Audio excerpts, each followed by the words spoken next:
네, 안녕하세요. 성공 취업의 시작 잡정보센터 이남규입니다. 안녕하세요. 박송입니다. 네, 자, 한 취업 포털에서 올해 공공기관의 채용 계획을 조사해 봤는데 그 결과를 보니까 1,153개 기관이 조사에 응했습니다. 자, 구체적인 채용 계획이 잡힌 곳들의 채용 인원을 모두 합쳐 보니까 26,786명이라고 합니다. 네, 올해도 공공기관 취업문이 활짝 열렸다 이렇게 볼 수가 있겠는데요.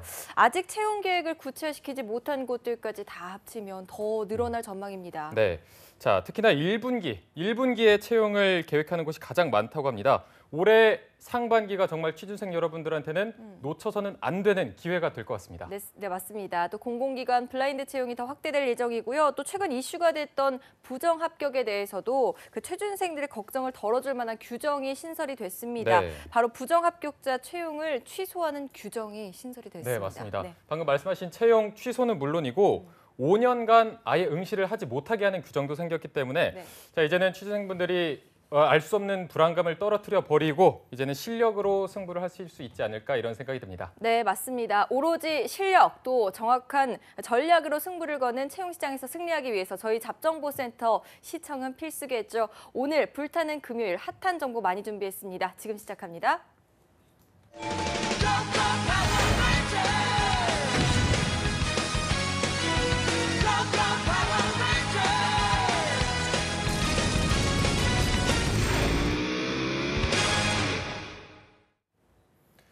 네, 혼자서 열심히 준비해보지만 고구마 100개를 먹은 것 같은 그런 답답함을 느끼는 취준생분들을 위해서 자, 저희가 취업 컨설팅계 최강 어벤져스 쌤들을 모셔서 사이다 같은 조언을 해드립니다. 네, 맞습니다. 오늘 함께 취준생들의 궁금증 풀어주실 쌤들 소개해드리겠습니다. 세계 김현빈 강사님, 박창규 강사님, 임현중 강사님 모셨습니다. 어서 오세요. 네, 안녕하세요. 안녕하세요. 네. 자, 김현빈 강사님은 저는 개인적으로 처음 뵙는 분인데 네.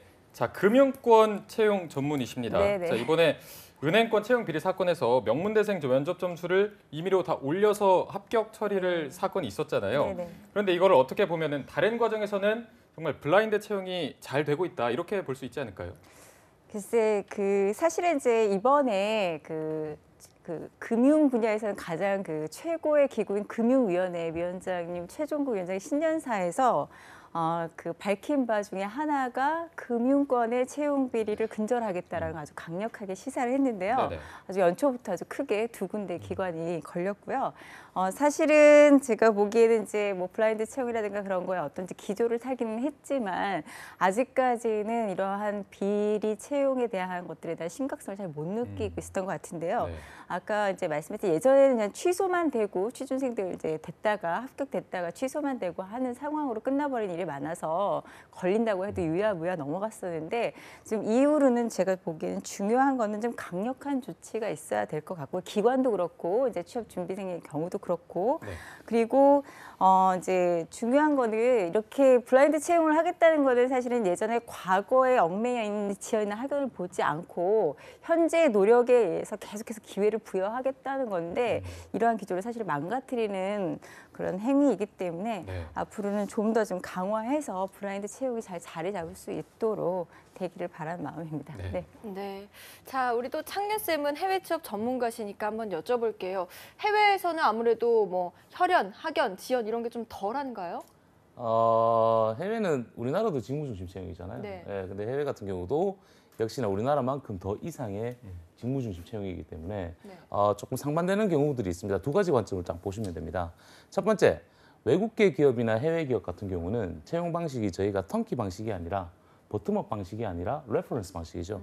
예, 추천식으로 많이 이루어진다는 게 가장 포인트고요. 두 번째로는 우리 청년들 중에서 지원자들 중에서 직무 역량이 조금 뛰어난 친구들 같은 경우는 모셔가죠. 예, 서로 좀 모셔가려고 하는 그런 케이스들이 좀 있고 저희 방송에 출연했던 우리 뭐 합격자의 비밀이라든지 이쪽에 출연했던 친구들 역시나 역량이 다른 현지에 있는 애들보다 좀 뛰어나니까 모셔가는 케이스로 가니까 연봉도 당연히 높아지겠고 복지 환경도 더 좋아지는 상황이고요. 그 직무 중심에 따라서 직무의 역량에 따라 조금 달라진다고 보시면 됩니다. 네. 네. 자, 구직자의 직무 역량에 대해서 조금 강조를 해주셨는데 이 CJ 같은 경우에도 직무 역량을 굉장히 강조하는 기업 중 하나잖아요. 그러면 말 그대로 뭐 실전에 바로 투입했을 때 이른바 뭐 전투력이 높은 그런 사람들을 주로 채용을 하죠. 네, 아무래도 CJ 같은 경우 실제로 1차 때 직무 면접 외에도 보고합시다라는 심층 면접을 봅니다. 이 보고합시다에 대해서 간략하게 설명을 드리자면은 실제 업무에서 겪는 보고 형식에 관련된 주제로서 한 2시간 정도, 4명에서 6명 정도 같은 팀으로 면접을 보는 프로세스입니다. 그래서 이렇게 직무 역량을 중점적으로 보고 뽑기 때문에 아무래도 실제적으로 실제 업무력이 높은 분들이 많이 계십니다. 네. 그런 실제 업무력이 높다는 거는 그러면 채용 과정에서 어떻게 좀 캐치해낼 수가 있는 건가요? 일단은 그 면접관이 보는 그 면접관들이 보통 이제 그러니까 CJ 같은 경우 1차 면접관들이 10년차 과장분들, 해당 네. 직무의 10년차 과장분들이 많이 계세요. 그렇단 말은즉슨 그 10년 동안에 했던 노하우들 바탕으로 했던 본인만의 경험담 외에도 플러스 회사에서 보는 그런 직무적인 관점 부분들을 이미 교육을 다 시켜놓거든요. 네. 그래서 그런 부분들을 사실 지원자분들이 명확하게 사전에 이해해서 접근해야 되는데 사실 그렇게 쉽게 접근하기는 쉽지는 않죠. 네, 그렇군요. 결국에는 직무 역량이 답이고 파워라는 생각이 듭니다. 네. 그러니까 취준생 여러분들은 뭐 이런 채용 비리 사건 불거졌다고 해서 이제 저기는 지원 안 해. 나는 해봤자 이런 생각 가지시기보다는 자신이 가진 직무 역량을 잘 찾아서 갈고 닦고 또 어떻게 어필할까 이 부분에 좀 집중하시는 게 좋을 것 같습니다. 네, 맞습니다. 그런 면에서 보면 오늘 주제가 취준생 여러분들의 지원 전략에서 굉장히 중요한 포인트가 될 것 같은데요. 네. 자, 오늘 어벤져스 특집의 주제는 2018 상반기 지원 전략 공기업 대 사기업입니다. 자, 보통 취준생분들이 지방대 출신이거나 학교에 자신이 없는 경우에는 공기업 같은 공공기관 쪽으로 빠지는 경우가 많은 것 같은데 쌤들의 의견을 한번 들어보겠습니다. 현준 쌤 어떤가요? 네, 일단 아무래도 정량적 스펙이 낮거나 이제 지방대 같은 경우 이제 지역 인재 부분에서 굉장히 많은 가점들을 주고 있기 때문에 공기업들이 따라서 그런 쪽에 특혜를 보고서 지원하는 친구들이 좀 많이 있는 경우들이 있습니다. 네. 또한 이제 아무래도 취업이 좀 어려운 취업 시장에서 열이라고 볼 수 있는 여성 문과생분들, 또한 이제 장수생이라든가 나이가 많은 분들, 특히 이제 블라인드 채용이 되면서 나이 부분이라든지 다양한 것들에 대해서 이력서에 적지 않게끔 되어 있기 때문에 그런 부분에서 좀 열의가 있으신 분들이 많이 지원을 하는 경향을 보이고 있습니다. 네. 현규 쌤은 어떤 의견이신가요? 어제 한 8명 정도를 컨설팅을 해줬는데 제가 남학생이나 여학생들이 오면 제일 먼저 물어보는 게 나이를 물어봐요. 그러니까 나이랑 학년을 딱 물어봐요. 네. 그러니까 졸업하는 시점이 언제인지. 한 남학생이 28이었어요. 왜 28이니? 왜 상해대학교 졸업하면 26, 7대잖아요. 네. 그죠? 근데 얘는 분명히 휴학을 했다라는 거죠. 휴학했네? 1년 정도 휴학했는 것 같은데 휴학하고 공무원 준비나 공기업 준비했지라고 했어요. 그 얘기를 듣지도 않고. 그러니까 당연히 네 이러더라고요. 네. 그래서 몇 년 했어? 그랬더니 1년만 했대요.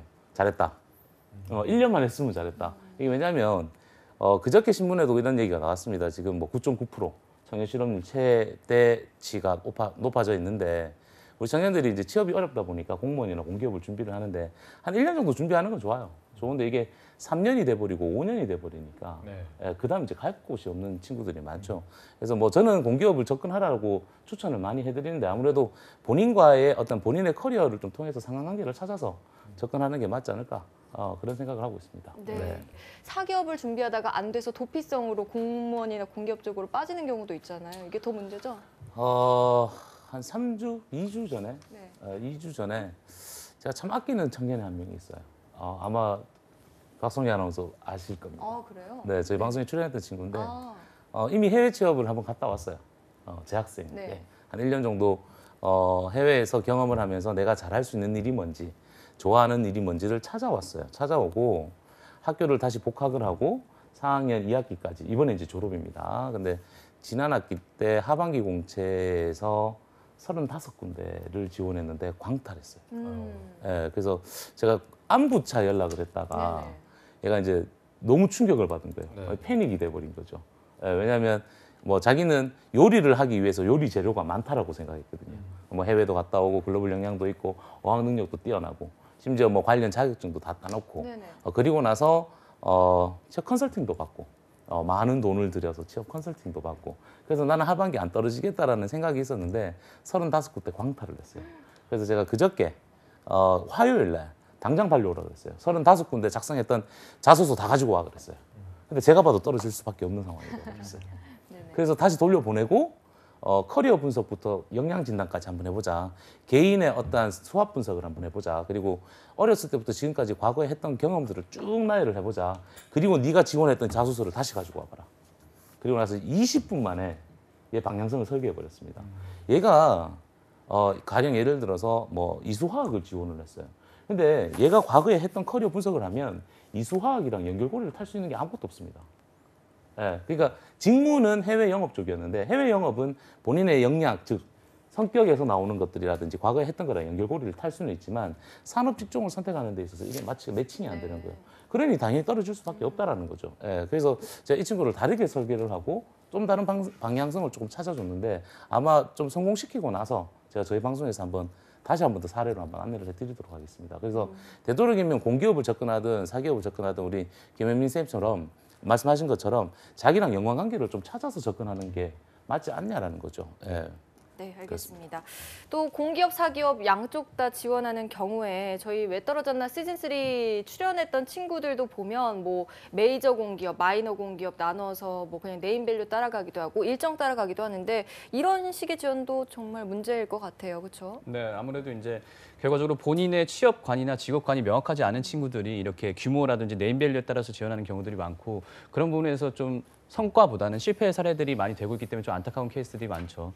따라서 이제 본인에 대한 명확한 자기 분석을 바탕으로 지원 전략을 만드는 게 굉장히 중요합니다. 네. 모수를 늘리는 것도 물론 이제 좋은 방법 중에 하나인데 이는 확률을 높이는 거지 100% 합격을 이르게 하는 것은 아니기 때문에 지원자분들께서는 꼭 명심하길 권장드리겠습니다. 네, 새 전문가들의 말씀을 들어보면 직무와 관련이 있어야 되고 상관관계를 조금 찾는 노력이 필요할 것 같은데 자, 중요한 건 공공기관이냐 사기업이냐가 아니라 본인이 역량을 가장 잘 발휘할 수 있는 부분을 골라서 하면은 합격률이 그만큼 높아진 건 당연한 것 같습니다. 자, 작년에 저희가 다뤘던 사례 중에도 현대차나 삼성 또 한전 그리고 이런 식으로 합격한 친구들이 꽤 있었죠. 그렇죠. 예, 작년에도 뭐 아무리 취업이 어렵다라고 해도 뭐 합격하는 친구들이 있죠. 과연 합격하는 데 있어서 얼마만큼의 준비를 해야 되는지. 어제 저녁에 왔던 한 청년이 저한테 이런 질문을 했습니다. 선생님, 1년 준비해서 합격하면 성공하면 잘했는 건가요? 아니면 3년 정도 준비해야 되나요? 이런 얘기를 하는데 뭐 그게 뭐 좀 저는 좀 개인적으로 사기업을 조금 추천해 드리는 입장이에요. 네네. 예, 사기업으로 가서 밑바닥에서 한번 좀 해보자. 밑바닥에서 한번 경험을 한번 해보자. 실질적으로 제 이제 친구입니다, 친구. 예, 제 친구인데 대학 동창인데 이 친구가 제가 어디 가든지 이제 자랑을 해요. 예, 이 친구가 저희는 4년제 대학교를 졸업을 했는 나이대가 28, 9이었어요. 군대를 저희가 다른 사람 지금보다는 더 길게 네. 갔었죠. 그래서 군 유학을 한 3년 정도를 해야 돼요. 예, 군대를 2년 넘게 갔으니까. 그리고 3년 하고 1년 정도 휴학하죠. 그럼 졸업하는 나이가 28, 9이에요. 예, 근데 이 친구는 저는 이미 직장 생활을 하고 있었고 근데 이 친구가 졸업과 동시에 취업을 했는데 영세업체에 연봉 1,500이 취업을 했어요. 예, 그러더니 이 친구가 저희가 다 그랬죠. 미쳤는 거 아니냐고. 네네. 너 연봉 1,500이 어떻게 가냐고. 그런데 이 친구가 딱 이런 말을 했어요. 내가 꿈이 있고 하고 싶은 일이 있는데 그리고 지금 내가 실무 경험이 없기 때문에 난 밑바닥부터 길겠다. 그러더니 3년의 경력을 쌓고 다시 외국계 기업으로 갔다가 이직하고 다시 현재 대구 기계부품연구원이라는 곳에서 회계팀장으로 이제 공기업에서 하고 있는 거죠. 근데 처음에 들어갔던 취업했던 A 첫 번째 기업과 두 번째 이직했던 기업과 세 번째 현재 근무하고 있는 기업의 인더스트리 산업 직종이 다 똑같고요. 직무가 다 똑같아 버렸죠. 네. 그러다 보니까 밑바닥에서 중소기업에서부터 시작을 했으니까 자기가 공기업에 들어갔을 때의 중소기업의 현장 상황까지도 다 파악을 하고 있는 거죠. 그러다 아무래도 대구 기계부품연구원이라는 건 대구 경북에 있는 기계 장비 제조 기업들을 중소기업부터 관리를 하는 쪽이다 보니까 얘가 여기서 역량 발휘를 할 수 있었던 거죠. 그래서 저는 사기업도 좋지만은 저 공기업도 좋지만은 되도록이면 사기업부터 갔다가 좀 경력 쌓아서 공기업으로 이직하는 이런 것도 제가 많이 권장을 해드립니다. 네. 네. 현빈 쌤 말씀도 한번 들어보죠. 네, 굉장히 좋은 말씀 네. 해주셨는데요. 저는 사실 경력직 채용을 굉장히 많이 하고 있는 입장에서 이런 이제 커리어를 좀 장기적으로 보는 거에 대해서 굉장히 찬성하는 입장인데 예전에는 우리나라의 고용 시장이나 채용의 시장이 유연성이 없었습니다. 그러니까 처음에 입사를 하면은 중간에 어디로 이직을 하거나 그리고 이제 소위 우리가 선호하는 그런 그 주요 기업들 같은 경우에는 선골 진골이라고 해서 이제 공채 출신만큼은 특히 금융권 같은 데는 공채 출신들이 무조건 임원까지 간다라는 생각들이 많았고 실제로도 그렇게 하기도 했었고요. 근데 이제 이미 그런 벽도 많이 허물어졌고 심지어 좀 공기업들이 이제 연령이나 그런 것들의 제한이 없어지고 있는데 지금은 블라인드 채용이라는 그런 어떤 이제 이름 하에서 그런 형식으로 연령이나 학력을 없애겠다고 하지만 나중에 경력으로 채용으로 갈 가능성이 점점 높아지고 있고요. 그다음에 이제 아까 되게 좋은 말씀을 해주신 게 예전에는 이제 처음부터 좋은 연봉 그다음에 아예 그 연봉이 좋은 기업들이 따로 있었던 것이 사실이지만 이제는 연봉 관리를 본인이 해야 되는 입장이어서 무조건 처음부터 좋은 연봉인데 직무는 대충 가도 되면은 나중에 언젠가는 연봉이 거의 오르지 않는 상황이 되고요. 네. 처음에 어렵게 하더라도 관련 직무에 대한 그 경력이 어느 정도 계속해서 쌓이면은 어느 순간 이렇게 점핑업 하는 그 시기가 있습니다. 그래서 제가 그 주니어들이나 아니면 이제 처음 초급하는 그런 친구들한테도 직무로 계속해서 좋은 경력을 쌓는 곳이라면 지금보다 연봉이 깎이거나 아니면 지금 연봉이 적어도 무조건 가야 되는 것이 어느 정도 네가 정말 많은 급여가 필요하고 생활이 안정적이어야 되는 그런 중요한 시기에는 그때 많은 연봉을 받을 수 있도록 스스로 연봉 관리를 해야 된다. 그래서 이제 본인의 연봉 관리는 이제 본인한테 달려있는 그런 시기고요. 외국은 실제로 좀 그렇게 하고 있습니다. 그래서 제가 보기에는 이제 앞으로 공기업들도 이제 보면 이제 실제로 지금도 이제 경력 채용들을 많이 하고 있거든요. 네. 그래서 공기업도 언젠간 다시 갈 수 있기 때문에 그리고 공기업이라는 데 있으면 직무에 대한 특성이 없어지는 경우도 많고요. 소위 이제 요즘에 그 이제 속된 말로 갑근성이라고 해가지고 빨리빨리 움직이지 않는 걸 배우다 보니까 물론 이제 체계적인 것을 배우는 장점도 있긴 하지만 그 어린 친구들의 경우에는 이제 그런 데서 좀 더 본인이 어떤 것을 이제 그런 협력업체나 그런 거에 그 결정권을 발휘할 수 있을 때는 조금 약간 그 자세 자체가 이렇게 겸손하지 않아지는 경우들이 많아서 제가 네. 보기에는 좀 처음에는 사기업이라든가 좀 힘든 곳에 가더라도 본인의 직무에 대한 희망을 갖고 가는 것이 좋은 기회가 될 거라고 생각을 합니다. 네. 네. 현준 쌤 주변에 같이 취업 준비하시던 분들 중에도 뭐 사기업, 공기업 갈리고 또 뭐 이직도 하고 이런 분들 많이 계실 것 같아요. 사례가 좀 있을까요? 네, 아무래도 이제 실제 이제 사기업에서 보통 이제 이직을 한다고 하는 케이스라고 하면은 네. 공기업 쪽으로 많이 이직을 하고 여성분들이 아무래도 많이 그렇게 하죠. 네. 이제 사기업의 이제 조직 문화 같은 경우, 특히 이제 대기업 경우 많이 이제 좋아지긴 했지만 아직까지 이제 군대 문화를 기반으로 한 이제 상명하복식의 탑다운식의 이제 그런 시스템 체계적으로 많이 있기 때문에 그런 거에서 본인이 안 맞다고 생각하는 분들은 공기업 쪽으로 많이 이직 준비를 하고 실제로 이직을 많이 하는 케이스들이 많이 있고요. 또 실제로 저희가 여성분들한테도 취업 준비생들한테 권장드리는 게 사기업만 생각하고 왔던 친구들 같은 경우도 저희가 공기업을 같이 병행해서 준비하라고 해서 실제 사기업은 영업관리밖에 갈 수 없는 스펙이었는데 공기업에서는 뭐 지역농협의 행원으로 들어간다든지 네. 이렇게 본인이 오히려 실제 가고 싶어 했던 곳보다 더 좋은 곳으로 가게 되는 케이스들도 왕왕 있었습니다. 네, 그렇군요. 자, 그러면요. 오늘 저희가 네이버 카페 취업대학교 취준생들의 궁금증을 또 댓글로 받아봤거든요. 네. 먼저 첫 번째 댓글부터 화면으로 함께 만나보시죠. 네, LSO 3308님의 의견입니다. 자, 지방국립대 회계학과 4.3 만점에 3.41로 졸업을 했고요. 국토부 산하 공기업 인턴 5개월의 경력도 있습니다. 자, 전산회계 1급이 있고 2월 3일 지난주 토요일에 봤던 한국사를 가채점했더니 77점. 아까 여쭤봤더니 70점 이상이면 이게 1급이라고 합니다. 자, 그리고 토익은 매우 낮음 이렇게 써 있습니다. 자, 공기업, 공공기관 쪽 생각 중이긴 한데 제 질문은 현재 제가 해야 될 것과 사기업, 공기업 중 어딜 준비하는 게 도움될지 여쭤보고 싶어요. 저는 토익이 크게 중요치 않으면 토익 기준이 없는 곳으로 준비를 시작을 해서 조금 일찍 취업하고 싶은데 비현실적이겠죠? 라고 의견을 주셨습니다.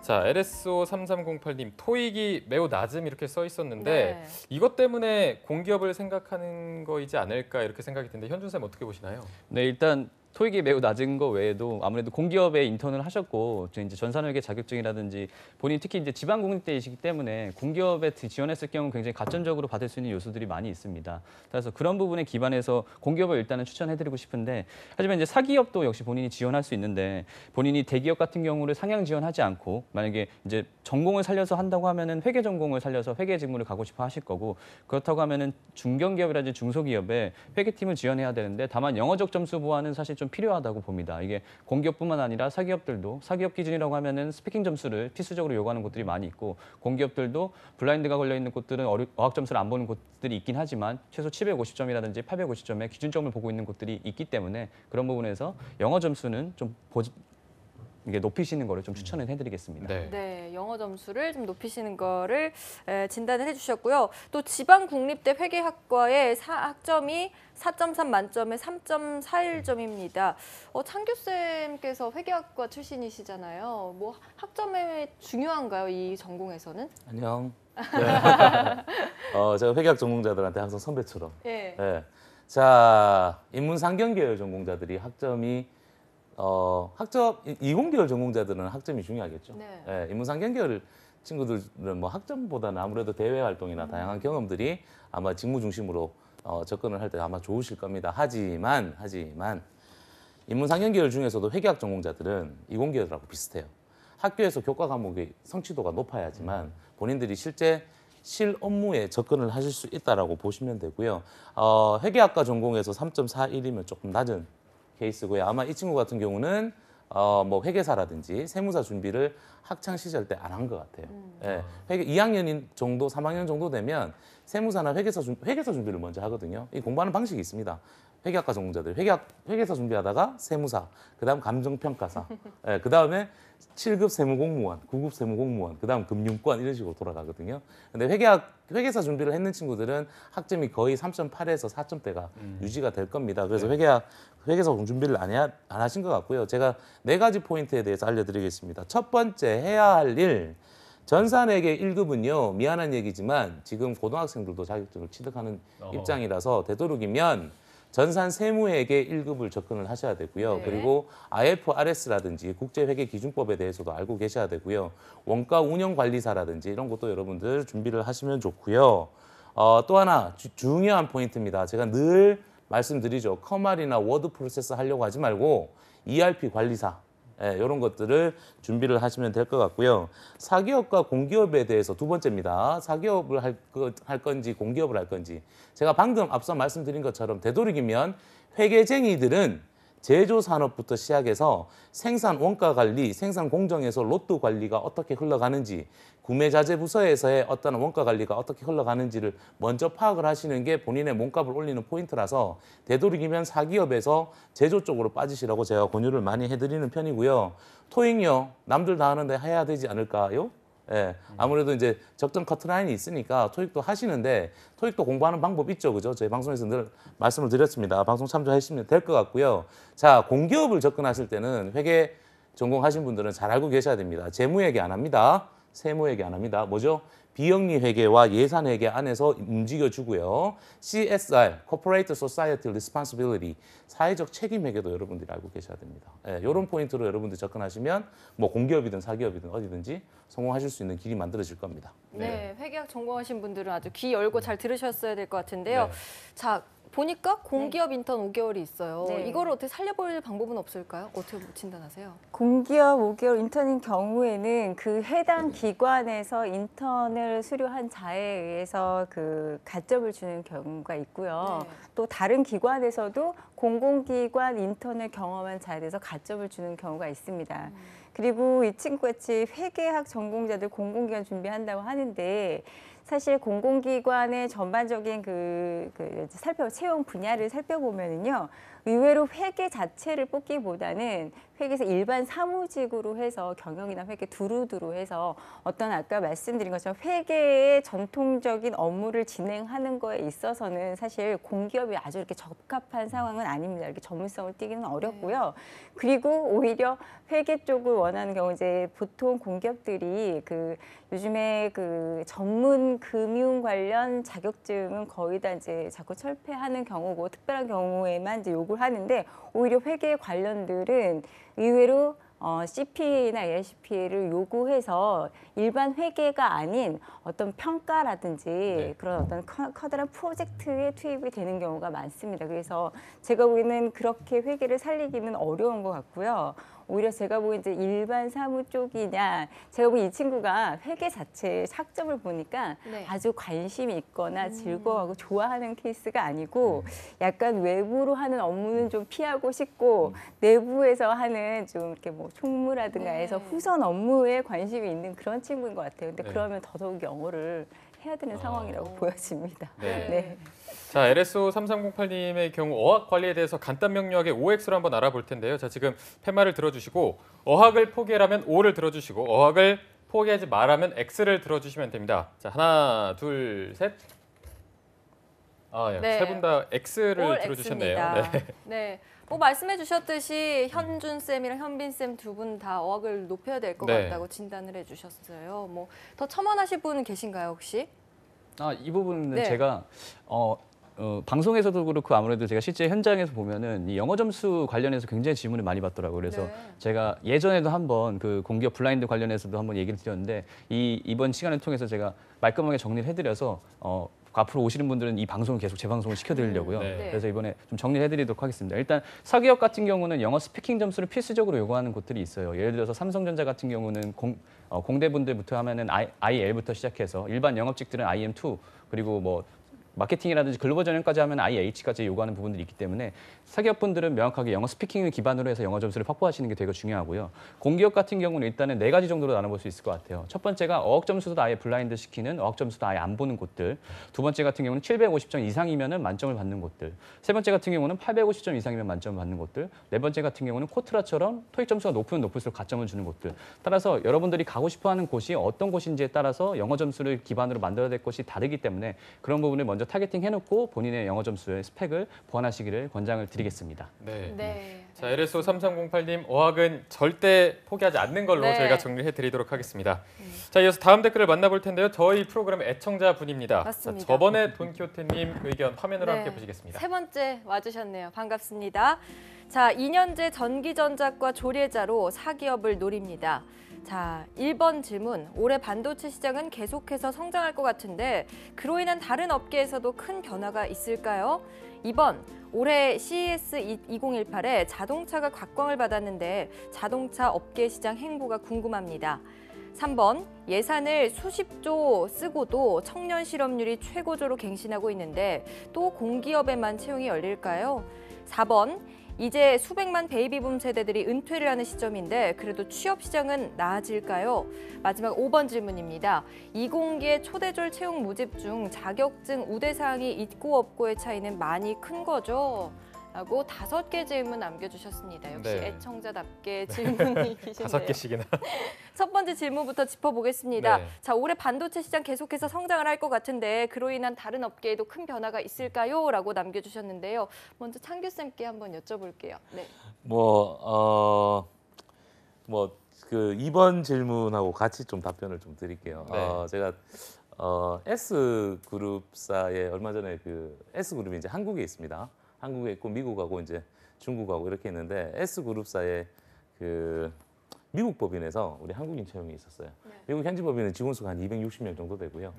아무래도 한국에서 채용을 해서 주재원을 가는 것보다 현지 법인에서 채용하는 케이스들이 아주 많거든요. 많은데 여기 지원한 친구들하고 이제 여러 가지 이야기를 하면서 제가 이런 얘기를 해줬어요. 이 회사가 하는 일은 자동차 범버와 그다음에 이 밀러를 만드는 회사예요. 그래서 닛산이라든지 도요라, 뭐 현대, 기아차 모든 그 자동차에 다 들어가는 그 제품을 만드는 회사인데 앞으로 전자반도체 산업들이 아마 많은 변화가 있겠죠, 그죠? 거기에다 특히나 IoT 사물 인터넷. 지금 저희가 뭐 아이존 과학연구소와 같은 이런 곳에서 사물 인터넷 원리 교육을 시키는 컨텐츠까지 개발을 해서 지금 이제 초등학교 때부터 이제 교육을 시킬 수 있도록 만들어지는데 제가 그 친구들한테 뭐라고 했냐면 앞으로 자동차 자동주행 기능이 들어가죠. 네. 그러다 보면 이 자동차 앞부분과 범버라든지 아니면 이런 밀러 쪽에 센서가 들어갑니다. 그러려면 당연히 엘렉트로닉, 전자반도체 산업이 같이 콜라보레이션을 낼 수밖에 없거든요. 그래서 이런 융합 산업들이 이제 앞으로 많이 발전된다라고 보실 수가 있죠. 그래서 조금 아마 전자, 전기, 공학 전공자들이 아마 장기전으로 본다라면 산업 직종에서는 뭐 성공적인 취업을 할 수 있는 가능성이 높아질 것 같습니다. 네. 네. 자, 현준 쌤, 반도체 업계 워낙 화랑이잖아요. 다른 산업에도 좀 여파가 있겠죠? 네, 앞서 이제 말씀해 주셨던 것처럼 뭐 자동차 업계라든지 IT 업계, 뭐 제조업계는 당연히 큰 영향을 끼치고 있고요. 그래서 단순하게 어제자 이제 네이버 메인 기사 중에 하나가 그 삼성전자가 평택에 제2 공정 라인, 네. 반도체 라인을 증축한다는 그게 계속 메인 기사에 오를 정도로 굉장히 큰 이슈이기도 합니다. 또 굳이 이런 부분에 플러스해서 다른 관점, 다른 산업에서 보자고 하면은 예를 들어서 물류 산업도 굉장히 큰 영향을 받을 수가 있습니다. 그래서 반도체 같은 경우는 굉장히 고부가 가치 산업으로서 염분에 굉장히 취약하고 가격 민감성이 굉장히 높은 부분이 있습니다. 따라서 주로 해운 운송이 아닌 항공 물류 운송을 하는데 이 항공 물류 운송에 가장 큰 영향을 받는 곳이 바로 대한항공이라든지 이런 항공사들이 있겠죠. 따라서 그 반도체의 생산량에 따라서 그 실제 대한항공의 물류, 특히 이제 항공 물류에 대한 생산량 그 상승률 그래프를 보니까 굉장히 높이 많이 올라와 있어요. 마찬가지로 반도체의 호황에 따른 여타 다른 산업에도 굉장히 큰 여러 가지 변동들, 특히 긍정적인 변동들이 많이 있을 것이라는 것을 예측해 볼 수 있는 좋은 사례였다고 말씀드릴 수 있겠습니다. 네, 네. 현준 쌤은 이제 현빈 쌤께서는 다른 업계에 어떤 변화를 예상하고 계시나요? 네, 지금 뭐 같이 연관되어 있는 전자라든가 뭐 물류까지 다 말씀을 해주셨으니까 저는 금융 쪽인 측면에서 네. 이제 말씀을 드릴게요. 사실은 이제 반도체가 발전한다, 아니면 자동차 업계가 화랑이다 하면은 학생들의 경우에는 그 업계만 중점적으로 바라보지만 사실 모든 업계가 다 연관이 되어 있습니다. 그래서 우리가 자꾸 이렇게 크게 어떤 연관이 있는가를 좀 보는 눈을 가져야 되는데 먼저 어떤 분야에 있어서 화랑이거나 발전을 하게 되면 그쪽에 있어서의 금융 투자도 굉장히 활발해집니다. 그래서 주식이라든가 아니면은 그쪽을 이제 투자하기 위해 아니면 또 반도체가 잘 되고 있다는 거는 수출이라든가 이제 수입이라든 것들이 활발해지는데 그런 것들이 다 금융기관을 끼고 하는 것들이라서 이제 그 분야의 파트에 관련된 사람들을 뭐 이렇게 아주 뭐 커다랗게 바로바로 효과가 나타나지는 않겠지만 사람들이 필요한 것도 사실이고 또 그렇게 해서 그 사람을 채용하는 경우도 사실 많이 봤거든요. 그리고 이제 이런 반도체 업종이라든가 자동차 업종 계속 발전하고 있으면은 그거에 관련된 이제 분석 전문가들을 또 찾게 됩니다. 근데 분석 전문가들의 경우는 대부분 이게 금융 쪽에서만 접근을 한다고 생각해서 이제 상경 계열만 간다고 생각을 하지만 그건 이제 그 예전의 방식이었고요. 외국 같은 경우는 담당한 전공자와 플러스 이제 일반 이제 MBA들을 하는 이유가 우리나라처럼 이런 상경 계열을 졸업하고 MBA를 또 하러 가는 게 아니라 본인의 이제 그런 전공 지식, IT라든가 반도체라든가 공학적인 전공 지식을 갖고 거기에서 이제 현금의 흐름을 볼 수 있는 그러한 능력을 키우는 게 사실 MBA의 많은 목적이거든요. 그래서 그런 쪽에도 영향을 끼친다고 보기 때문에 아까 물류라든지 심지어 이제 공장을 증축한다 그러면 뭐 건설 쪽에도 영향을 줄 수 있고요. 다 연관이 돼 있는 거라서 그런 쪽으로 좀 바라볼 수 있는 그런 눈이 좀 키워졌으면 좋겠습니다. 네. 네.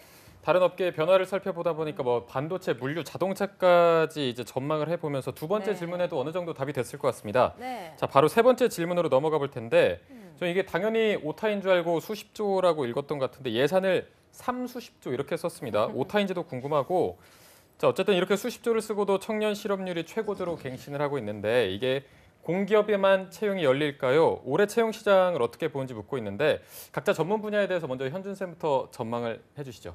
네, 제가 이제 식품과 유통 쪽에 관련해서 좀 말씀드리자고 하면은 한국고용정보원에서 발간한 2018년도 고용동안 브리핑을 살펴보면은 식료품 제조업이 고용 증감률이 3.6%가 상승을 했고 음료 제조업은 마이너스 1%. 그럼 결과적으로 합쳐서 보면 어쨌든 상승한 부분들이 있죠. 네. 따라서 식품기업 같은 경우, 유통기업 같은 경우 어쨌든 유지 혹은 상승할 것으로 예상이 되는 부분들이 있습니다. 따라서 여러분들이 이런 부분에 맞춰서 좀 중점적으로 봐야 될 키워드들 몇 가지를 드릴 테니까 그 부분에 대해서 좀 자세하게 참고해 보시면 좋을 것 같습니다. 일단 첫 번째로는 안전적인 부분이 있고 두 번째로는 글로벌 그리고 세 번째로는 많은 분들이 아실 법한 이제 가정 간편식이 있습니다. 특히 안전적인 부분에서는 뭐 햄버거병이라든지 살충제 계란 파동 등이라든지 워낙 큰 음식적인 이슈가 있었기 때문에 특히 이런 부분에서 좀 더 제품적으로 본다고 하면은 헬스앤웰리스라고 해서 슈퍼곡물이라든지 이런 것들에 대한 상품의 시장성이 굉장히 많이 커진 부분들이 있습니다. 따라서 이런 부분을 좀 중점적으로 보시기를 권장드리고 두 번째 가정 간편식 두 번째 이제 글로벌 같은 경우는 아무래도 중국의 사드의 기조 이후에 굉장히 많은 회사들이 중국을 기반 외에 다른 쪽으로 많이 확장하고 있는 부분들이 있죠. 단순하게는 롯데제과 같은 경우는 얼마 전에 인도에 있는 아이스크림 회사를 인수하기도 했었고 CJ제일제당 같은 경우도 베트남 호치민에 식품 통합 생산 기지를 건설 중이기도 하고요. 따라서 이렇게 본인의 글로벌 역량이 있는 부분들은 여러분들이 이런 동남아 쪽 언어적인 부분에서는 당연히 영어 플러스 제2외국어 부분들에 대해서 더 수혜를 받는 부분이 있기 때문에 이렇게 제2외국어 부분도 본인이 어필할 수 있는 포인트가 있다고 하면은 이렇게 회사별로 각 전략 국가들을 선정해서 어필 포인트를 잡으시길 권장드리고 마지막으로 가정간편식 같은 경우는 워낙 예전부터 이슈됐던 부분들이라 가정간편식 같은 경우 뭐 유통 쪽에서는 굉장히 핫한 키워드 뭐 CVS나 백화점, 편의점 뭐 여러 가지 마트 등에서도 굉장히 활발하게 활성화되고 있는 부분이기 때문에 네. 이런 부분에서 여러분들 키워드를 잘 잡아서 준비를 하시기를 좀 권장을 드리고 싶습니다. 네. 자, 저희가 금융권 채용시장 전망은 현빈 쌤께서 아까 해주셨기 때문에 바로 네 번째 질문으로 넘어가 보도록 하겠습니다. 자, 이제 수백만 베이비붐 세대들이 은퇴를 하는 시점인데 그래도 취업 시장은 나아질까요? 어떻게 보시는지 물어보고 있습니다. 네. 현민 쌤 어떻게 보고 계신가요? 지금 안 그래도 요번에 신년사에서 보면은 은퇴 베이비붐 은퇴하는 것이 청년 실업으로 해소에 바로 연결될 수 있도록 노력을 하겠다라고 하지만 사실 구조적인 문제에 부딪혀 있어서 네. 청년 실업 해소가 바로 연결되지는 않을 거라고 좀 예상을 하고 있습니다. 사실 지금 공기업에서 많은 사람을 뽑고 있지만은 그것이 정말 인력 채용이 너무 간절하고 필요해서 하는 상황이 아니라 이제 청년 실업을 해소하기 위한 정부의 노력과 이제 그거에 대한 압력으로 해서 지금 사실 계속해서 채용을 하고 있지만 이것이 어느 정도 그런 시장의 흐름을 무시하고 계속 채용하는 건 한계점에 부딪힐 거기 때문에요. 공기업 채용만도 계속해서 믿고 있을 수 있는 것은 아닌데 이게 정말 어떻게 보면은 어이가 없지만 지금 계속해서 청년을 채용하기 위해서 현재 중장년층에 대한 명태를 굉장히 강화하고 네. 대우를 좋게 해줘서 자꾸 설득해서 내보내고 있습니다. 근데 실제로 그만큼 내보내면은 오히려 채용할 수 있는 인원 자체가 생각보다 그렇게 많이 있지는 않다고 합니다. 예, 그래서 제가 보기엔 산업의 구조적인 변화라든가 그런 것들이 좀 바뀌어야 되고 그런 것이 따라주지 않는 한은 이런 식으로 땜빵으로 막는 거는 한계가 있을 텐데요. 그래서 학생들이 너무 그냥 현재 많이 뽑는다 해서 공기업만 계속 할 것이 아니라 또 공기업이 예전에는 이제 어느 정도 연령이 되면 나간다고 생각했지만 지금은 이제 그 중간급 뭐 대리 과장급들도 다 명태를 받고 있는 상황이기 때문에 좀 길게 보고 했으면 좋겠고요. 당장에 바로바로 연결되지는 않겠지만 어느 정도의 효과는 볼 수 있을 것으로 생각을 합니다. 예. 네. 자, 창규 쌤, 일본 같은 경우는 지금 사람이 없어서 못 데리고 가는 실정이라고 뉴스가 연일 나오더라고요. 우리가 일본을 좀 따라가는 경향이 있잖아요. 어떻게 우리도 좀 나아질까요? 채용 시장이? 말 많고 탈 많은 일본, 예, 예. 그죠? 우리 일본에 지금 인력 부족난, 일할 사람이 없어서 가까운 한국에서 문화가 비슷한 한국에서 우리 많은 청년들이 가고 있죠, 그죠? 예, 근데 많이 가고 있습니다만 또 현실은 그렇게 녹록하지 않은 상황이라서 뭐 해외 취업 전문가로서 또 활동하면서도 조금 안타까운 점이 조금 있긴 있는데요. 뭐 아마 우리나라도 그렇게 되지 않을까? 제가 우리 청년들한테 이런 얘기를 많이 해요. 아마 우리나라가 10년 뒤에 싱가포르이 될 것 같다라고 얘기를 네. 많이 해요. 예, 싱가포르. 왜냐하면 우리나라의 이제 고인건비라든지 이런 것 때문에 제조산업들이 자꾸 이제 외부로 빠지죠. 네. 예, 싱가포르 같은 경우가 그런 상황입니다. 다 수입하죠, 거기. 그렇죠. 싱가포르는 전체 산업 중에서 전체 국가의 산업 중에서 제조가 차지하는 비율이 0.3%예요. 예, 나머지는 진짜 심지어 물도 수입해서 먹잖아요. 네. 그래서 로지스틱이라든지 디스트리뷰션, 유통이라든지 물류 쪽 산업들이 많이 발달되어 있는데 우리나라도 아마 향후 그렇게 가지 않을까라는 얘기들을 많이 하는데 뭐 우리나라도 뭐 일본처럼 진짜 사람이 없어서 인력이 없어서 그렇게 우리 청년들이 더 이상 취업에 고민이 안 하는 그런 시대가 와야죠. 네. 네, 와야 되니까 네, 희망합니다. 네. 감사합니다. 네. 네, 자 이어서 저번에 돈키호테님 가장 중요한 질문이 아닐까 싶은데 자, 이공계 초대졸 채용 모집 중 자격증 우대사항 있고 없고의 차이를 묻고 있는데 이 차이가 많이 큰 거죠? 많이 크다 부분이라고 일단은 말씀드릴 수 있는데 아마 저번에 돈키호테님의 이력을 보니까 졸업 예정이니까 관련 경험이 없을 거라고 예상이 됩니다. 따라서 그럴 경우에는 사실 본인의 직무 역량을 어필할 수 있는 것이 사실 자격증밖에 없죠. 그리고 이렇게 정리를 잘해주시고 질문을 잘하신 거 보니까 아무래도 본인의 목표치가 최소 대기업의 생산직 이나 뭐 중견기업의 생산직이라고 보여지는데 대기업의 생산기사 같은 경우도 사실 대기업의 생산직 같은 경우도 보통 이제 산업기사 관련된 자격증이 초대졸 전형들은 1개에서 최소 2개 이상씩은 다 가지고 있는 부분들이 있어요. 그 외에는 관련돼서 중소나 중견기업에서의 경력들이 굉장히 많이 있는 부분들이 있기 때문에 본인이 만약에 선택을 하셔서 대기업의 생산직을 가고 싶다고 하면은 자격증을 최대한 빨리 취득하시든지 아니면은 중소라든지 중견기업에서 본인의 경력을 쌓은 다음에 대기업의 생산직으로 이직을 하시는지 부분에서 권장을 드리고 싶습니다. 네, 자 창규 쌤께도 해외 취업에 대해서 좀 여쭤볼게요. 대졸과 초대졸 해외 취업에서도 좀 차이가 큰가요? 큽니다. 네. 네, 큽니다. 아주 큽니다. 왜냐하면 비자가 커요. 아, 네, 국가마다 비자 제도들이 다 틀린데 네. 가령 예를 들어서 미국이라든지 캐나다, 뭐 호주 같은 경우 우리 가장 청년들이 선호하는 선진국 같은 경우는 이 초대졸자 같은 경우는 이제 그 비자 받기가 어려워요. 네네. 가령 예를 들어서 미국 같은 경우는 죄송한 얘기지만 고등학교 졸업생이거나 우리 어소시에이트 디그리 전문대학교 졸업생들은 미국에서 합법적으로 일할 수 있는 제2비자나 취업비자인 H비자 발행 제한 규정에 들어갑니다. 그래서 우리 초대졸자 전문학사를 가지고 계시는 분들 같은 경우는 보통 되도록이면 저희가 싱가포르 쪽으로 많이 권유를 해드리는 편이고요. 단 경력이 있으실 경우에는 조금 달라지는 케이스고요. 그리고 내가 경력 그 직무 중심, 뭐 인턴 경험, 뭐 이런 것들이 많으면 많을수록 뭐 학벌도 중요하겠지만 전문학사인데 경력이 좋은 친구들이 있어요. 네. 그러니까 학교 다니면서 뭔가 많이 한 친구들이 있어요. 네. 특히나 요리사 하는 애들 네네. 있죠. 조리학과라든지 뭐 외식 경영 이쪽 애들이 이 포트폴리오가 아주 많거든요. 이런 경우에는 자기 포트폴리오만 잘 제시를 한다라면 자기 몸값이 달라지는 그런 케이스가 해외 취업에서 많이 나옵니다. 네, 알겠습니다. 자, 이어서 바로 다음 댓글도 만나보도록 하겠습니다. 취업문을 여시오님의 댓글인데 한번 보도록 하겠습니다. 자, 안녕하세요. 저는 이제 4학년에 진학하는 전자공학부 학생입니다. 저는 사기업, 괄호치고 삼성전자에 지원할 예정이고요. 최근에 삼성전자 DS 사업부 시스템 LSI 직무에 겨우 한 발짝 관심을 가지게 되었습니다. 자, 다른 게 아니고 이 부서에서는 어떤 분야의 주력으로 타겟팅을 하고 어떤 일을 하는지 알고 싶습니다. 또 이 직군에 대해서도 알고 계시면 조언 부탁드려요. 저는 학점 4.5 만점에 4.3에 해외 교환학생 경험이 있고 어학 성적이나 인턴 같은 것은 아무것도 없습니다. 자, 앞으로 어떤 준비를 하는 게 좋을지 그리고 쓴소리 부탁드립니다. 이렇게 의견을 주셨습니다. 취업 문을 여시오. 김승재 아나운서가 없으니까 제가 노래를 부르게 되네요. 이분이 지금 4학년 진학하는 전자공학부 학생이신데 보니까 별로 인터넷 검색도 많이 안 하고 오신 것 같아요. 네. 현준 쌤, 진단 좀 해주세요. 네, 이 쓴소리를 해달라고 하셔서 네, 쓴소리 좀 아마 해주세요. 본인이 들을 걸 예상하고 말씀하신 것 같아서 네네. 일단은 삼성전자 지원하면서 이 직군은 아마 연구개발 쪽이라든지 뭐 다양한 이공계적 직군을 지원하시려고 하는 것 같은데 잘 모르시는 부분이 있으면 일단은 직무 이해도가 낮다는 부분에서 먼저 말씀드리고 싶고 또 교환학생 경험은 있는데 어학 성적이 없다는 부분은 사실 좀 굉장히 미스매치예요. 왜냐하면 삼성전자 같은 경우는 일단은 어학 점수, 스피킹 점수가 없으면 지원이 불가능하기 때문에 만약에 지금 같은 상황에서 본인이 계속 가만히 있는다고 하면은 본인은 이제 계속 삼성전자와는 굉장히 다른 길로 갈 수밖에 없겠죠. 따라서 네. 오픽 IL 또는 토스 5 이상이 꼭 필요하니까 이 부분은 꼭 따시길 바랍니다. 따라서 그 LSI에 대해서 좀 약간 이해도가 낮은 것 같아서 그냥 간략하게 설명을 드리면은 보통 이제 반도체가 크게 시스템 반도체와 메모리 반도체로 나눠져 있는데 이제 LSI는 말 그대로 시스템 반도체를 담당하고 있는 회사입니다. 따라서 본인이 이 직군에 대해서 말씀해 달라고 하셨으니까 이 직군 같은 경우는 연구 개발 그중에서 설계, 공정, 품질, 제품, 기술직을 희망하는 지원자들을 뽑는 것이고 여기에 맞는 전공들이 좀 세팅되어 있는 부분들이 있어요. 그래서 전기전자, 화공, 재료, 물리, 기계, 산업공학 전공자분들을 좀 무대에서 혹은 그분들만 지원할 수 있는 부분들이 있기 때문에 이 부분을 꼭 참고하셔서 지원하시길 바라겠습니다. 네. 와, 작정하고 쓴소리 해주셨는데 자, 삼성전자 이 직군에 대한 조언도 부탁을 했습니다. 현빈 쌤 어떤 조언을 해줄 수 있을까요?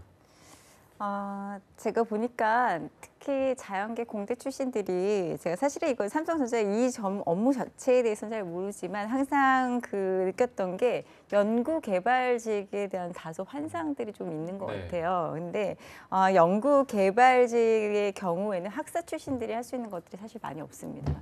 네, 그래서 대부분은 전문 석사 출신 이상을 뽑는 경우들이 네. 많고요.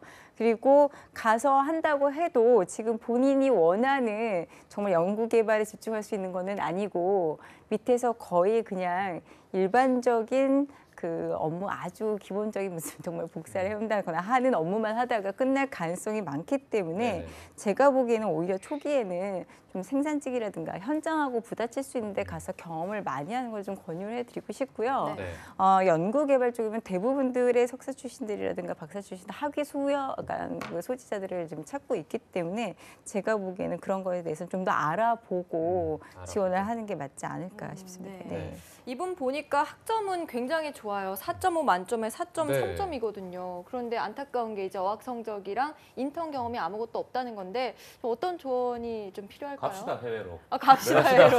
아 좋습니다. 시원하네요. 예, 전자 엘렉트로닉 엔지니어링, 뭐 네. 실리콘밸리에 저희 방송에 출연했던 우리 많은 청년들이 가 있는 AQS 벨록스라든지 네. 우리 지난주에 전화 연결했던 우리 지난주에 안내해드렸던 우리 정원이 네, 예, 그렇죠. 그 친구처럼 이런 쪽에 회사들이 워낙 많으니까요. 한번 한 1년 정도만 스펙의 목적으로 다녀오시는 것도 괜찮을 것 같아요. 아, 작전 그러니까 짜시죠. 말씀해 주시는 게 네. 인턴 경험을 아예 해외에서 그렇죠. 쌓고 와라. 네, 그러면 뭐 어학도 될 것이며 뭐 오. 글로벌 역량이나 네. 직무 역량도 다 만들어 오니까 한 1년 정도 갔다 오시는 것도 하나의 길이죠. 네. 네, 뭐 해외 취업의 길까지 한번 제시를 해주셨는데 현준 쌤이 다시 한번 좀 어떻게 만약에 해외는 싫다 하시면 어떻게 좀 해봐야 될까요? 네, 일단은 반도체 관련해서는 사실 직무 전공 적합성이라든지 직무 적합성에서 산업군 적합도가 굉장히 높은 부분들이 있어요. 이 부분에 있어서 본인의 관련된 스펙이 따라서 상하적인 부분들이 있긴 한데 일단 만약에 본인이 어학 점수는 당연히 필수적으로 따셔야 돼요. 이거는 적격 기준에 포함되는 부분이니까. 사업부, DS 사업부가 반도체 사업부이기 때문에 반도체 실습 공정에 대한 그 프로젝트를 했던 경험이라든지 그게 없다고 하면은 보통 많이 하는 것들이 서울대학교에서 반도체 실습을 무료로 해주는 것들이 있어요. 네. 그래서 그것들을 사실 많이 수료하는 부분들이 있고 그 외에 중견 중소라든지 반도체 실습을 해주는 프로그램들이 많이 있기 때문에 이 부분에 대해서 본인의 직접적인 경험을 해보시길 권장을 드리고 그 외적이라고 하면은 관련돼서 이제 자격증을 따시는 게 아무래도 중요하겠죠. 연구개발에 관련된 기사 자격증이라든지 이런 부분들에서 보완을 하신 다음에 지원하시기를 권장을 드리도록 하겠습니다. 그러게요. 예전에 다른 쌤들 나와서도 말씀하시는 게 그 실제 뭐 아르바이트라도 해서 경험을 쌓아봐라 이런 말씀을 공학도들에게 많이 해주시더라고요. 자, 그럼 다음 댓글 저희가 바로 한번 만나보겠습니다. 포도뽀도님입니다. 안녕하세요. 저는 현재 사기업에 다니고 있습니다. 일을 하다 보니 언뜻 같은 일을 할 바에는 오래 안정적으로 다닐 수 있는 곳을 바라보는 게 더 좋을 것 같아서 공기업 도전을 생각해보고 있는데요. 제 스펙은 서울 4년제 국제통상학과 졸업에 한국사 2급, 토익 815점을 보유하고 있습니다. 학점은 3.75점입니다. 취준생을 벗어난 지 오래돼서 취준에 대한 감도 잃었고 또 현실적인 조언이 필요해서 올립니다. 감사합니다. 라고 남아주셨는데요. 네. 지금 이미 회사를 다니고 계신 것 같아요. 이직을 고민하는 분인 것 같은데 아무래도 현빈 쌤 같은 경우가 헤드헌팅의 경험이 있으시기 때문에 이분한테 네. 좋은 조언을 해주실 수 있을 것 같습니다. 네. 이런 고민 어떻게 진단을 할 수 있을까요? 근데 제가 보니까 좀 황당한 게 현재 사기업을 다니고 있으면 그래도 경력자신데 네. 본인의 경력이 어디 부분에 있다는 말을 전혀 안 했다는 것 자체가 제가 보기에는 기존의 경력을 다 무시하고 가시는 건데 이렇게 어렵게 얻은 경험 자체를 다 버리고 다시 공기업에 취업을 할까 어디 취업을 할까 하는 접근 자체가 제가 보기에는 좀 문제가 있다고 네네. 봅니다. 그래서 현재 지금 사기업에 다니고 있는데 어떤 업무를 하고 있는가가 사실은 가장 중요한 거고요. 그리고 그걸 얼마 동안 좀 갖고 있느냐. 지금 1년이고 2년이고 그런 경험을 쌓기 위해서 정말 적은 연봉에 또는 그런 계약직에 인턴에 해가지고 굉장히 많은 해서 조금이라도 그 인턴과 또는 잠시 있었던 계약직과의 업무의 그런 연관성을 이어서 취업을 다시 하려고 해서 경력을 쌓으려고 하는데 본인이 지금 사기업을 다니는데도 이걸 다 무시하고 가겠다는 것 자체이고요. 그다음에 공기업 자꾸 안정적인 거에 대해 지금 포커스를 두시는데 여러분 대학생들한테 제가 지금 말씀드리고 싶지만 여러분들 우리나라의 경우에 공기업이 안정되다는 생각을 갖고 있는데 외국 같은 경우는 공기업들도 마찬가지로 계속해서 다운사이징을 하고 사람들 중간중간 내보내고 있습니다. 그거는 그래서 우리나라도 그런 기조는 분명히 반드시 이제 그런 식으로 진행을 할 거라고 보여지고요. 그다음에 큰 데서 안정적으로 보호만 받다가 나중에 나오면 정말 아무것도 할 수 없는 사람이 되기 때문에 이러한 생각을 좀 빨리 피하시는 게 좋고 제가 보기에는 지금 하시는 걸 보면서 남자분이 아닌가 싶은데 그다음 더더욱이 더 오히려 국제통상에 관련된 업무를 하셨다면 국제통상에 관련된 그 공기업들이 있습니다. 네네. 그래서 실제 여러분들 뭐 이제 이런 동전이나 아니면은 여러분 돈 만드는 데가 한국은행이 아니라 사실 그것을 만드는 곳은 조폐공사 같은 경우 대단한 제조업 그 공기업이거든요. 좀 수출 같은 것도 많이 하고 있는데 그런 것에 관련해서 뭐 이제 수출 쪽이라든가 국제 통상의 본인의 이제 어학성 근데 보니까 어학 점수도 그렇게 높지는 않아서 네. 제가 보기에는 난감해하시네요. 예 통상으로의 본인의 강점을 살리기엔 좀 예, 문제가 있는 것 같고요. 네. 예 지금 사기업에 다니고 있으면 그 경력을 어떻게 해서든지 살리려는 노력을 하시는 게 맞다고 봅니다. 네. 네. 네. 그러니까 이분은 자기의 경력을 다 무시하고 새로 들어가려고 하시는 건가요? 네. 본인이 안 네. 맞다고 하면은 정말 이걸 해보니까 이게 아니더라. 그래서 지금 다른 것을 그것도 이제 여기가 안 맞는데 이거하고 유사하지만 본인의 적성과 맞는 것들을 찾기 위해서 굉장히 지금 노력하고 있는 입장들이거든요. 네. 경력 사원들이 그런 이제 자기 경력을 쌓을 때요. 어떻게 해서든지 조금이라도 있었던 경력을 똑같진 않아도 연관성을 찾아서 맞춰 나가려고 하는 입장인데 이분은 그냥 사기업에 다녔는데 다시 무조건 하겠다라고 하는 것 자체가 이것은 계속해서 반복될 가능성이 큽니다. 네. 이분 그 사연을 보니까 같은 일을 할 바에는 오래 안정적으로 다닐 수 있는 곳을 바라보는 게 좋을 것 같아서 공기업에 도전한다고 하셨는데 이걸 보니까 뭐 직무는 좀 유지를 하고 싶어 하시는 것 같은데 현준 쌤 좀 어떻게 조언을 해주시겠습니까? 네, 현실적인 조언이 필요하다고 하셔서 제가 정말 현실적인 조언을 말씀드리도록 하겠습니다. 네. 일단 현실적인 조언이라고 하면 아무래도 경쟁률을 봐야 되는 부분이 있을 것 같아요. 그래서 단순하게 대표적으로 두 회사의 경쟁률을 말씀드리고 본인이 실제적으로 이게 공기업에 들어가는 게 얼마나 힘든지 일단 아시고서 준비하시는 게 중요할 것 같고요. 코레일 같은 경우는 181대 1, 그리고 한국가스공사 같은 경우 경영 직무 지원이 726대 1이었죠. 저번에 하반기에 신입공채 그리고 문과생분들이 쓸 수 있는 직무 중에서. 그래서 이런 부분에서 본인이 경쟁률이 심하기 때문에 회사를 다니면서 굉장히 자원관리 역량을 명확하게 발휘해서 해야 될 부분들이 있어요. 왜냐하면 다른 친구들은 일반적으로 많은 시간들 본인이 회사를 다니면서 할 시간에 굉장히 공부를 열심히 하고 있기 때문에 하지만 퇴사는 하지 마시라고 말씀드리고 싶어요. 퇴사하게 되면 그만큼의 경백기와 경력을 소거할 수 있는 부분들이 없기 때문에 네. 퇴사는 하지 마시고 본인이 퇴근 후나 주말을 통해서 NCS 공부라든지 자소서 공부라든지 이런 부분을 통해서 자원관리 역량을 굉장히 잘 발휘해서 계속 지속적으로 도전하셔야지 본인이 원하시는 그 이직 혹은 재취업에 성공하실 수 있을 것 같습니다. 네.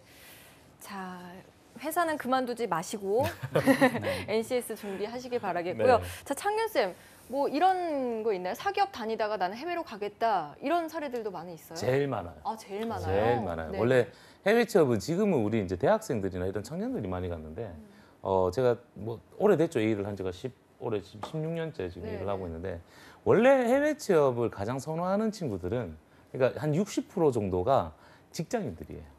예, 경력 1년에서 5년 정도 직장 경력이 있는 분들이 그분들은 왜 갑자기 해외 취업으로 안정적이라서 가는 건 아니죠? 그건 아니에요. 어. 이제 한국에서 4년제 대학교를 졸업을 하고 대학을 졸업을 했어요. 그리고 막상 취업을 했는데 뭐 현실이 이제 부닥치기 시작하는 거죠. 원래 우리 대학생들 이상을 꿈꾸고 있잖아요. 네네. 근데 이제 취업을 하고 나면 이제 현실적인 부분이 나옵니다. 뭐 가령 남자분들 같은 경우 이제 결혼을 할 때 집을 내가 어떻게 할 것인지, 한 달에 적금을 얼마 넣어야 되는지, 근데 지금 받는 연봉으로는 안 될 것 같고, 그리고 밑에서 막 치고 올라오죠. 또 다른 고스펙자들이 막 치고 올라옵니다, 후배들이. 그러다 보니까 해외에 나가서 조금 경력을 쌓으려고 가시는 분들도 있고, 20대 후반의 여자분들이나 20대 후반의 여성분들 혹은 미혼 여성들, 40대 초반까지의 미혼 여성분들은 해외를 선호하는 분들이 아주 많으세요. 네. 예, 그냥 자꾸 집에 있으니까 결혼하라 그러고 이렇게 해서 좀 도피성으로 가시는 분들도 있고요. 여러분들 제가 공기업에 있었잖아요. 네. 예, 제가 공기업에 있었는데 오늘 주제가 공기업 대 사기업이잖아요. 한국은행에 계셨죠? 네, 제가 한국은행 근무했었는데 제가 공기업을 그만뒀던 이유들이 좀 있습니다. 예, 은행을 좀 그만뒀던 이유는 아마 저는 제일 큰 건 제 성격이었어요. 예, 제가 했던 일은 기업 경영 분석 일이었거든요. 아까 우리 현빈 쌤이 말씀해 주신 것처럼 공기업을 다니다가 사기업에 들어오면 진짜 죽도 밥도 안 되는 것 같아요. 예. 근데 사기업에 들어갔다가 공기업에 가면 사기업은 여러 가지 일들을 다 할 수 있잖아요. 근데 공기업은 하나의 직무만 가지고 돌아가다 보니까 저는 기업 경영 분석 일을 했어요. 매일 재무제표만 쳐다보고 있었어요. 그러니까 막상 사기업에 들어왔을 때는 제가 할 수 있는 일이 많지가 않았다는 거죠. 뭐 해외도 똑같습니다.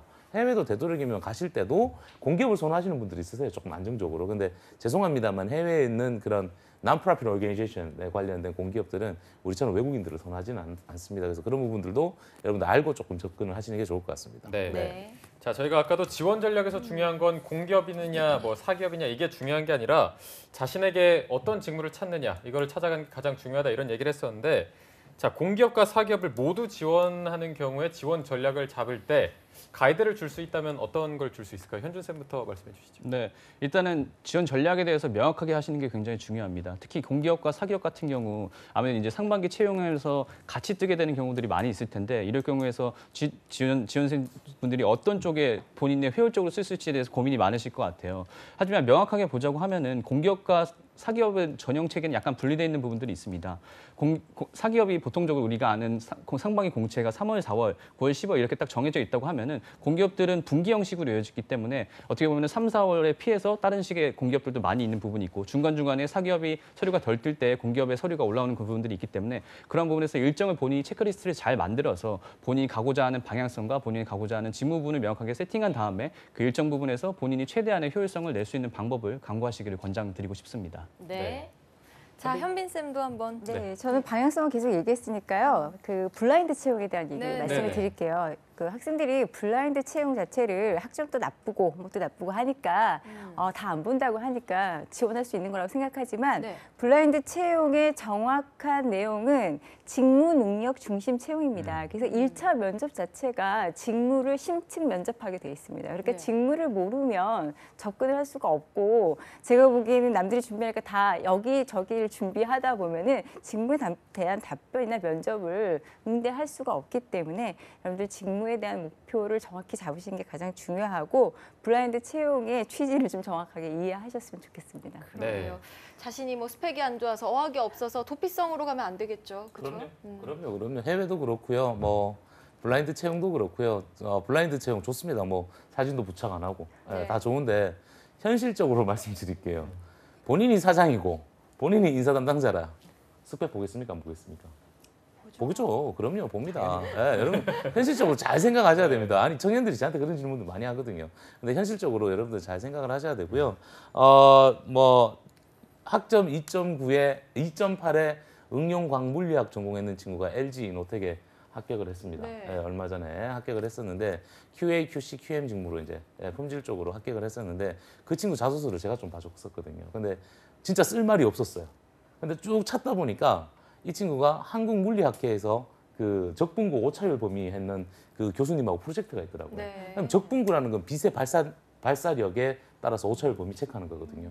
그걸 가지고 이제 LG 이노텍이라는 회사를 찾았는 거죠. 그런 식으로 여러분들이 학점과 스펙이 없다 그래도 학교에서 다녔을 때 했던 다양한 그 커리어를 잘만 찾아내면 충분히 여러분들도 성공하실 수 있을 겁니다. 예, 네. 알겠습니다. 자, 그러면 오늘 별다방 아메리카노 받으실 분 현준 쌤이 한번 네. 뽑아주시죠. 네, 애청자이신 저번에 동키호테님한테 저번에 드리고 동기호테님. 싶습니다. 축하드립니다. 네, 축하드립니다. 세 번째 남겨주셨는데 드디어 아메리카노 받아가시네요. 네, 축하드립니다. 네, 저번에 동키호테님 축하드리고 당첨되신 분들한테는 월 말에 상품을 보내드립니다. 네, 자 오늘 도움 말씀 주신 세계 김현빈 강사님, 박창규 강사님, 또 이면준 강사님까지 고맙습니다. 고맙습니다. 네, 잡정보센터 오늘 준비한 내용은 여기까지고요. 주말 동안 날씨가 좋습니다. 주말 즐겁게 보내시기 바랍니다. 네, 저희는 다음 주에 다시 뵙겠습니다. 고맙습니다. 고맙습니다.